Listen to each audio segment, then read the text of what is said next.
In the month of August 2022, a rookie police constable sat in on a sensitive intelligence gathering interview.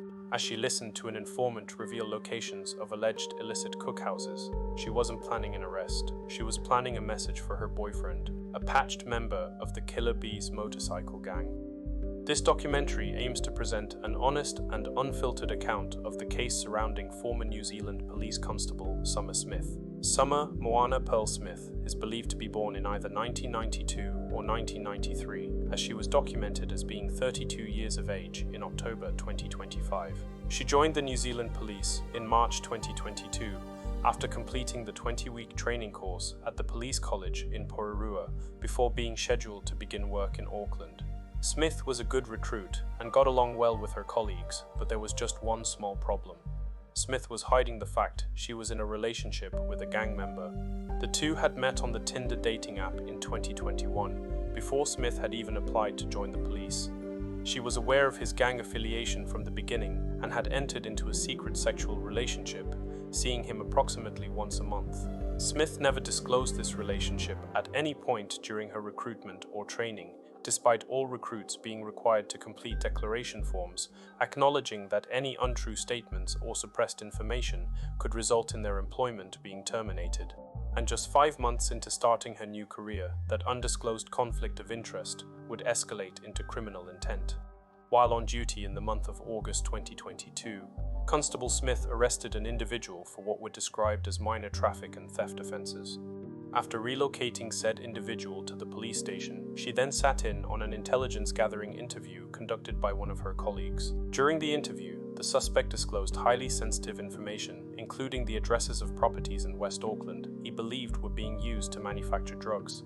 Immediately after the meeting, Smith sent a message to her Killer Bees boyfriend, disclosing the identity of the man she had arrested and labeled him as a snitch. His name's He was giving intel at work, names of some cookhouses out west. Just wanted to make sure you're not linked in with them or anything, she wrote. Her boyfriend replied, he wasn't familiar with the suspect's name. The information leak subsided for a bit, and not too much more was disclosed. However, a few months later, this would all change. In the month of December 2022, Smith used the official police computer system, the National Intelligence Application, or NIA, to look up her boyfriend's profile. She took 2 photos. The first was of his NIA profile, while the second showed a list of all the cars and motorcycles connected to his name. In the following month of January 2023, her boyfriend messaged her indicating he was starting to attract unwanted police attention. Smith responded by sending him the screenshots she had previously taken from the restricted police system. Her boyfriend messaged her back, saying he would be extra cautious and would sell the vehicles to stay out of jail. Around that same time, Smith's conduct blurred the lines even further, with her asking her boyfriend if he could supply her with narcotics to take to a party on the weekend. At a later date, while at a music festival, she sent him a photo of a small Ziploc bag containing cocaine, which she then partook in with her friends. Smith was not caught by an internal audit. Her corruption was uncovered only as a consequence of a separate large-scale police operation codenamed Operation Papyrus. This joint operation between New Zealand Police and New Zealand Customs had been investigating a major drug importation ring for over a year. The ring allegedly used logistical insiders within the transport industry to work directly with members of the Killer Bees gang. In the month of February 2023, police and their international partners intercepted the operation's most recent shipment in the United States, 265 kilograms of methamphetamine.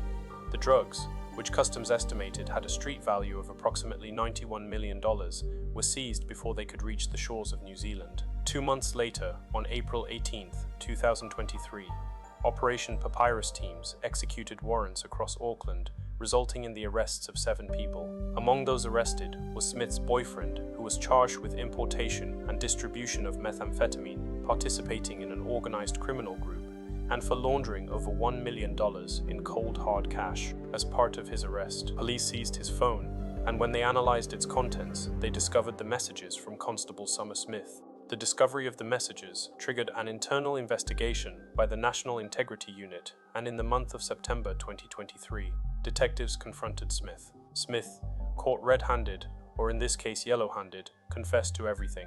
In her confession, Smith confirmed she had met the gang member on Tinder in the year of 2021 before she ever went to police college. She stated they mostly communicated via Instagram DMs and text messages. She claimed that she never asked him about what he did for a living or his lifestyle in general, but admitted she was aware of his affiliation to the Killer Bees. When asked to explain her actions, Smith did not cite financial gain. Instead, she stated that she acted emotionally. The Killer Bees gang member had Constable Smith proverbially whipped. "I basically fell in love with this effing gangster dude. I fell for a guy that's just not the right person." Regarding the leak of the informant's name, she stated, "It's definitely wrong and, yeah, I knew I shouldn't be doing it." She also admitted to leaking the information from the official police computer system after her boyfriend mentioned the unwanted police attention. "I did take a screenshot that I showed him, and that was only because I was sleeping with him," she explained. Smith summarized her judgment bluntly. "I knew he was a bit of a bad boy. It was definitely stupid. Very effed up from me, and I shouldn't have done it." The month after her confession, in October 2023, Summer Smith resigned from her position as constable and relocated to Australia. The police investigation, however, continued. When she returned to New Zealand last year, in the month of December 2024, Smith was arrested. She was charged with corrupt use of official information, accessing a computer system for a dishonest purpose, and for possession of a Class A drug. The prosecution remained under suppression orders for several months, until October 2025. At the Manukau District Court, Smith, now 32, pleaded guilty to all charges. As the offences are serious, they carry a maximum possible sentence of up to 7 years imprisonment, and she is scheduled to be sentenced next year in March 2026. Her defense lawyer, Emma Riddle, declined to comment as the case is still before the court. The impact of Smith's actions was immediate and severe. The most obvious and direct victim was the informant she exposed. By identifying him as a snitch to an active member of an organized criminal group, she placed him at significant risk of reprisal. The secondary victim wasn't an individual per se, but the already strained and questioned integrity of the New Zealand police. Smith's actions undermined the security of sensitive intelligence, the safety of informants, and the trust placed in every officer who has access to the National Intelligence Application computer system. It was a betrayal of public trust from the ground up, echoing the very same systemic failures seen at the highest echelons of police, as highlighted in the case surrounding former Deputy Commissioner Jevon McSkimming. Smith's case provides a clear-cut example of an insider threat, a vulnerability that organized criminal groups actively seek to exploit. The case immediately raised serious questions about how this was even allowed to happen in the first place, placing police vetting procedures under severe scrutiny. In a written statement, Assistant Commissioner Tusha Penny confirmed that Smith never disclosed her relationship during the recruitment process. Penny noted that the integrity of an individual applying to join police is partly relied on to advise of any relationships which may impact their application. She added that the vast majority of people applying are honest and transparent. A review of Smith's case concluded that the vetting phase itself was carried out correctly, with all steps followed. However, a critical failure was identified. Penny stated that Smith's application had been rated complex due to red flags related to familial gang links which were unrelated to her boyfriend. This complex application, Assistant Commissioner Penny said, should have been escalated to the National Selection Panel for further scrutiny in the first instance. In response to the breach, police have begun making changes to the recruitment process. This includes the establishment of a dedicated background inquiries team, with potential recruits also now being required to provide 5 years of verifiable history.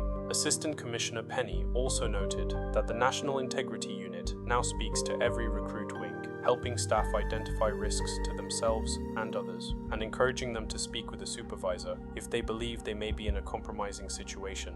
This case is a clear reminder that we will not tolerate corruption in any form, and that we need to be constantly vigilant in our commitment to protecting the integrity of the New Zealand police, she added.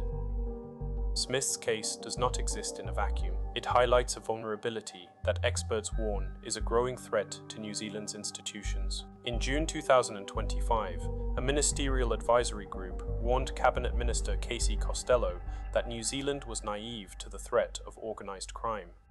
The group's report painted a grim picture, stating, "Compromised police officers, immigration officials, and private sector employees in our ports and airports have facilitated drug smuggling, leaked sensitive information, and undermined the integrity of our border system." The report concluded that these vulnerabilities are not accidental and that organized crime groups actively cultivate them. If left unchecked, this cycle will erode the integrity of New Zealand's institutions and undermine our collective security, the report stated. The panel recommended several urgent actions, such as establishing a central authority to manage corruption investigations, modernizing out-of-date laws, and implementing stronger vetting for employees in all high-risk industries. The case of Summer Moana Pearl Smith serves as a stark illustration of what happens when personal loyalty collides with official duty and how a single insider can undermine an entire system. It shows, in clear detail, the methods organized crime can use to gain a foothold inside the very institutions designed to stop them. What are your thoughts on the requirements needed to protect New Zealand's institutions from insider threats and corruption? Share your perspectives in the comments below. If you found this documentary informative, please consider liking this video and subscribing for more in-depth explorations of often overlooked, lesser-known stories. Who else would you like to see us detail next? Your engagement helps us continue to shed light on otherwise unheard narratives.